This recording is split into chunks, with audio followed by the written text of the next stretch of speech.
Police टकराव पर बोले, किसान यूनियन अपने हिसाब से फैसले लेती है। कृषि मंत्री श्याम सिंह राणा ने बयान दिया। हांसी में किसान और पुलिस टकराव पर बोले हैं, किसान यूनियन अपने हिसाब से फैसले लेती है,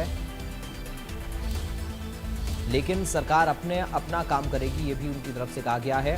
सरकार किसानों के साथ है, ये भी कृषि मंत्री श्याम सिंह राणा ने कहा और बोले कि हमारी सरकार नई नीतियां किसानों के हित में लाई है। कृषि मंत्री श्याम सिंह राणा ने बयान दिया। बड़ी जानकारी इस वक्त आपको दे रहे हैं। हमारी सरकार नई नीतियां किसानों के हित में लाई है।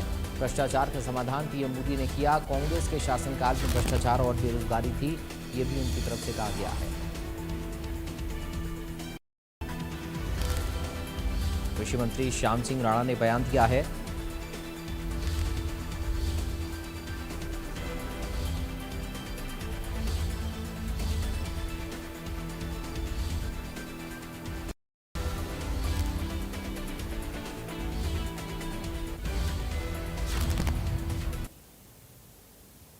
तो किसान यूनियन जो फैसले लेती है वो तो अपने तौर से लेती तो किसानों के यूनियन जो है अपने किसानों के बारे में ही फैसले लेगी, लेकिन सरकार अपना काम करेगी। सरकार किसानों के साथ है हमेशा। नई नीतियाँ जैसे कि किसानों के लिए 24 फसलों का MSP और बागवानी में हमारे मुख्यमंत्री नायब ने 46 फसलों का तो बीमा भी घोषित किया है, जिससे किसानों को भावांतर की भरपाई की जाती है और 24 फसलों में भी की जाती है और बागवानी की फसलों में भी की जाती है। कांग्रेस जो प्रदर्शन कर रही है वो अपने शासनकाल को उन्होंने देखना चाहिए।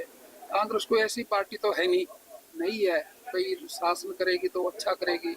60 साल का शासन भी उन्होंने देखना चाहिए और उसमें उनके जो देश के प्रधानमंत्री राजीव गांधी जी सर्वे रहे हैं, उन्होंने स्वीकार किया भ्रष्टाचार को।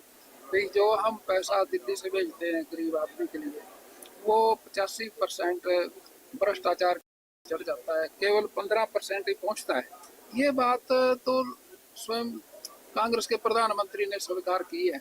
उसका समाधान तो नहीं हुआ उन पे। उनका समाधान माननीय प्रधानमंत्री नरेंद्र मोदी जी ने किया। तो सबके खाते खुलवाए और सबके खातों में डायरेक्ट पैसा जाता है, कोई बीच में कोई दलाल नहीं है, कोई भ्रष्टाचार। युवाओं को सरकार तो हमेशा प्रयास ये करती है भाई खेलो इंडिया अच्छी योजना दी, योग है, योग करें और अपने कारोबार करें। और सरकार हमारे मुख्यमंत्री तो हर जिले में जाके और क्रॉस कंट्री भी लगवाते हैं, बच्चों की दौड़ मैराथन दौड़ लगवाते हैं। उनको ये है भी खेल में हिस्सा लें और हम बचपन से अगर हमारी नर्सरी जो खेलों में है वो इसी काम के लिए है भी बच्चे खेलों में नर्सरी की तरफ। देखिए अभी कांग्रेस पार्टी का जो शासन रहा, आपको तो पता है अभी ठेका प्रथा रही है। जो उन्होंने नौकरियां दी ठेके पे देते थे और वो जो नौकरी थी किसी की 12,000 थी, किसी को पूरे पैसे तो मिलते नहीं थे, ठेकेदार ले लेता था। भ्रष्टाचार था वहां पर, बेरोजगारी बहुत ज्यादा थी। लेकिन हमारी सरकार ने योजनाएं बना के बच्चों को जो नौकरी दे रखी है उन खाते में पैसे जाते हैं, कोई बीच में भ्रष्टाचार का मुद्दा नहीं आता। किसान